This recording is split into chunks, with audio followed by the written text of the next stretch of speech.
What's going on, everybody? It's Core here, and today welcome to my desktop where I'm going to be showing you guys how you can import your own decals into Need for Speed Payback. I have never actually seen a tutorial anywhere on the internet on how to do this, and coming off the CUDA video I posted yesterday, and after I figured out how to do it myself, I thought I'd show you guys how to do it. It's not that difficult and anyone can do it, so yeah, let's go ahead and get started. You are going to need to download a few things first though. Two of them being the Frosty Mod Manager and Editor. The editor is what we'll use to import the decals, and the Mod Manager is what we'll use to view them in game and actually apply them to our cars. The link will be in the description, obviously, and so will it be for all the rest of these. Then obviously you'll need Photoshop, and you'll also need the Intel TextureWorks plugin for Photoshop, which I'll provide a link for in the description. It's free to download and it's very easy to install. You'll have the instructions on the page itself. So once you have all that done, it's time to get started. So now that you have all that done, it's time to begin working. So first thing you're going to do is you're going to open up your Frosty editor.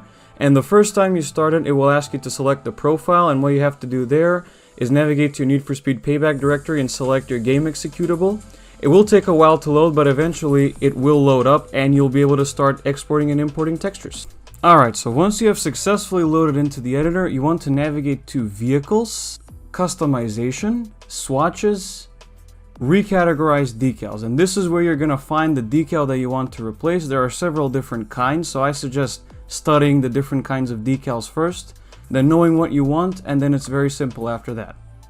So as an example, in this video we're going to be replacing the NK logo. So first thing I want to explain to you guys is what texture asset type file you need to export from Frosty Editor. So if you look here, you'll see that there are several different kinds of NK logos. The one you want to extract is the one ending with _M. That's the mask, and that's the part of the decal that will actually be visible. After you found it, click this export button at the top and then export it to a directory where you can easily find it, and be sure to change the file to .dds.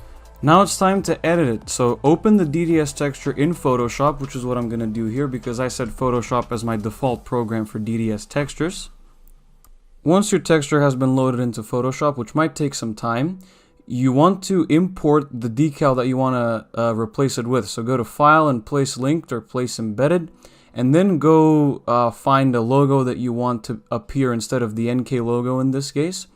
And as you can see here, I went for the InGen Technology logo.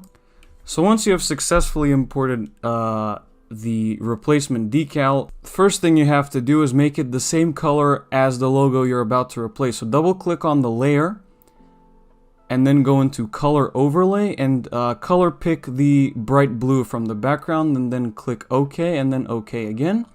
And now what you want to do is just resize the logo and center it like so. And then you want to select the background layer, select the brush tool, and color pick the darker blue from the background, and then just color over the original logo. And now it's time to export this.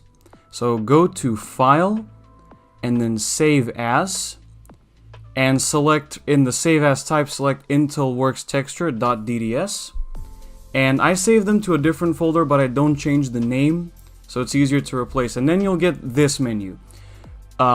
In the first drop down, you want to select Color plus Alpha, and in the second drop down, you want to select this option. It's the second to last option on that menu, and then you just click OK. Now go back into the Frosty editor and find the decal that you want to replace, then click the Import button at the top of the screen, navigate to where you saved the new custom texture that you just made on Photoshop, and then just click Open, and now you should have the decal in here. Now this next part is optional because it has a tendency to crash Frosty Editor like it did for me while I was recording.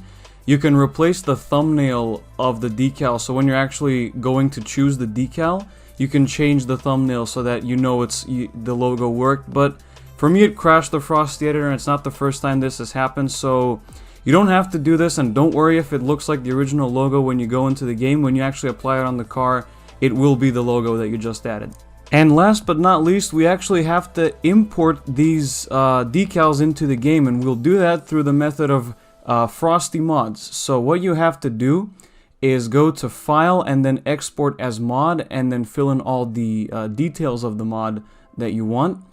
And then you go into your Frosty Mod Manager folder and into the mods folder, and then you just save it in there. So every time you start your mod manager, it'll be right there ready to apply. Now, the first time you open Frosty Mod Manager, just like with the Frosty Editor, it will ask you to select a profile. Once again, you just select your Payback executable, and then you click the Import Mods button at the bottom. You navigate to your newly created decal mod, and then you click Apply Mods.